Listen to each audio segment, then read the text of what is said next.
Hello बच्चों, चलिए इस प्रश्न को पढ़ते हैं और समझते हैं कि प्रश्न में हमें क्या बोला गया। तो प्रश्न हमारा है कि सिद्ध करना है हमें कि एक समलंब चतुर्भुज के विकर्ण एक दूसरे को समानुपात में विभाजित करते हैं। ठीक है, समान अनुपात में विभाजित करते हैं। तो इस प्रश्न को हल करने से पहले हम मुख्य अवधारणा को देख लेते हैं। ठीक है, तो मुख्य अवधारणा। ठीक है, तो मुख्य अवधारणा में हम सबसे पहले क्या देखने वाले हैं। तो हमें पता है कि अगर हमारा एक समलंब चतुर्भुज है, ठीक है, तो एक समलंब चतुर्भुज है तो कुछ ऐसा हमारा चतुर्भुज रहा होगा, मान लो यहाँ पे। ठीक है, तो कुछ ऐसा हमारा चतुर्भुज है, मान लो। ठीक है, तो ये हमारा कुछ ऐसा चतुर्भुज आ गया। ठीक, जिसका केवल एक युग्म यानी दो भुजाओं का एक युग्म हमारा मिलकर बन रहा है, वही खाली समानांतर होता है, उसको हम समलंब चतुर्भुज बोलते हैं। ठीक है, ये हमें पता होता है।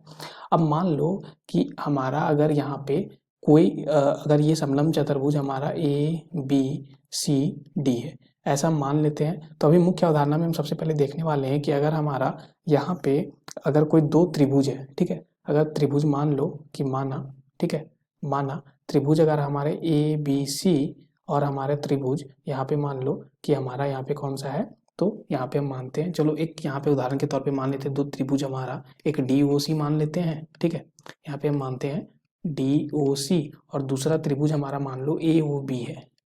ठीक है, ऐसा कोई दो त्रिभुज है तो दोनों के दोनों अगर हमारे यहाँ पे अगर तीनों एंगल हमारा यहाँ पे तीनों एंगल अगर हमारा बराबर हो इन दोनों त्रिभुज में, तो ए समरूपता से हम क्या बोलते हैं कि दोनों का जो हमारा ये जो त्रिभुज है वो क्या होगा, समरूप होगा। ठीक है, और अगर ये समरूप हो गया तो इनके भुजाओं का जो हमारा यहाँ पे अनुपात होगा वो क्या होगा, समान होगा। ठीक है, तो इसलिए भुजाओं का अनुपात समान होगा। ठीक है, अब इसी मुख्य अवधारणा का हम लोग यहाँ पे प्रयोग करने वाले हैं। तो मान लो ये हमारा एक समलंब चतुर्भुज दिया गया है। ठीक है, अब इसके विकर्ण हमारे कुछ ऐसे हैं। ठीक है, यहाँ पे हम देखें तो AC एक विकर्ण हो जाएगा। ठीक है, और दूसरा हमारा क्या हो जाएगा, BD एक विकर्ण बन जाएगा। ठीक है, तो दो विकर्ण हमारे आ गए।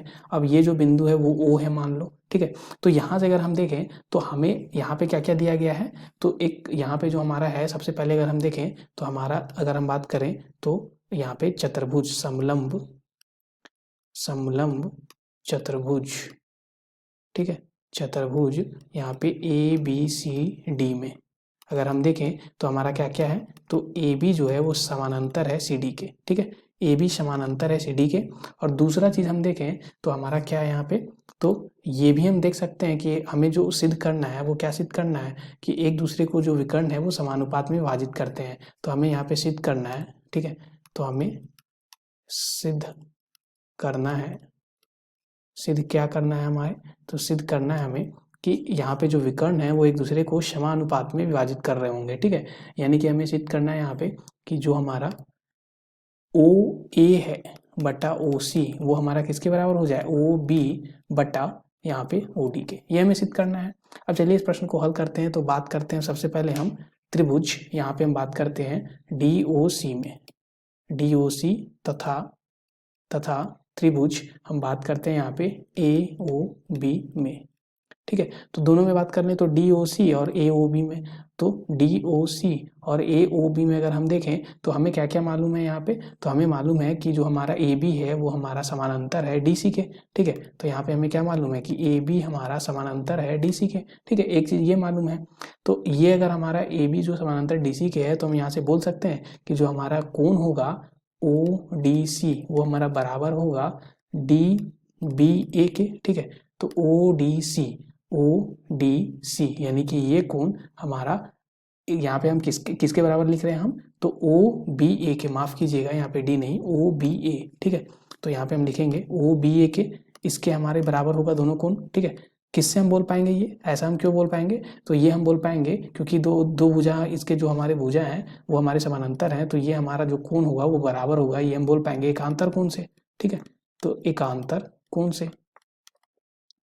अब बात करते हैं हम दूसरा चीज, तो इसी तरह से हमारा यहाँ पे अगर हम देखें तो कोण जो हमारा, ठीक है, कोण हम यहाँ पे अब बात करें तो ये यानी कि DCO। ठीक है, DCO हमारा इस कोण के बराबर होगा OAB के। तो हम बात करते हैं DCO। ठीक है, तो यहाँ पे हम देखें DCO किसके बराबर हो जाएगा यहाँ पे, तो ये हो जाएगा हमारा OBA के। ठीक है, तो यहाँ पे हो जाएगा ओ, माफ़ कीजिएगा, ये हमारा किसके बराबर हो जाएगा, DCO जो था, ठीक है, वो हमारा वो OAB के हो जाएगा, ठीक है। तो OAB के, और ये भी हम किससे बोल पा रहे हैं, एकांतर कोण से, एकांतर कोण से ही बोल पा रहे हैं। तीसरा अगर हम देखें तो जो हमारा यहाँ पे कोण DOC होगा वो हमारा किसके बराबर होगा, तो AOB के, ये हम किससे बोल पा रहे हैं, तो शीर्षाभिमुख कोण से, ठीक है। तो यहाँ पे हम लिखते हैं शीर्षाभिमुख कोण से, ये हम किससे बोल पा रहे हैं, शीर्षाभिमुख